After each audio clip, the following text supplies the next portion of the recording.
మనం చాలాసార్లు ప్రస్తావించుకున్నాం. కాల్పుల విరమణ లాంటి వాటిని హమాస్కి ఇష్టం లేదు, ఇజ్రాయెల్కి ఇష్టం లేదు. ఇజ్రాయెల్కి ఎందుకు ఇష్టం లేదంటే తమ బందీలందరూ విడుదలయ్యేదాకా కాల్పుల విరమణ జరగకూడదని కోరుకుంటుంది. ఎందుకంటే లాస్ట్ ట్రిప్ కాల్పుల విరమణ చేయగానే హమాస్ తీవ్రవాదులు రెచ్చిపోయి ప్రకటనలు ఇచ్చారు. మేము చెప్పినట్టు నడవాల్సిందంతే, మేము చెప్పినట్టు చేయాల్సిందంతే, కాస్త ఊపిరి తీసుకోవడానికి అవకాశం ఇచ్చాం ఇజ్రాయెల్కి ఇలాంటి ప్రకటనలు చేసి కాల్పుల విరమణ చేయడం అదేదో చేతకాంతనం ఓటమిలాగా చూపించే ప్రయత్నం చేశారు. అందుకనినే ఇజ్రాయెల్ ఎక్కడ ఆగట్లేదు, తగ్గట్లేదు.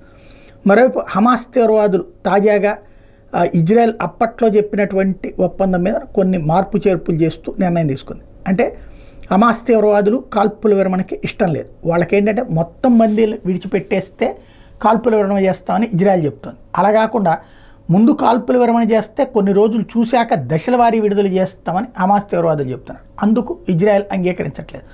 ఎందుకంటే వీళ్ళని నమ్మితే అప్పుడు ఏముంటుంది, అదిగో చూసారా మేము జాలి తలిచి వదిలిపెట్టామని రేపు పొద్దున్న చెప్తారు. అందుకు ఏ దేశమైనా సిద్ధంగా ఉంటుంది తన సార్వభౌమాధికారాన్ని బందీలైన తమ ప్రజల కోసం తాకట్టు పెట్టుకునేటువంటి పరిస్థితి ఉంటుందా? అదే ఇక్కడ ఉన్నటువంటి కీలకమైన పాయింట్.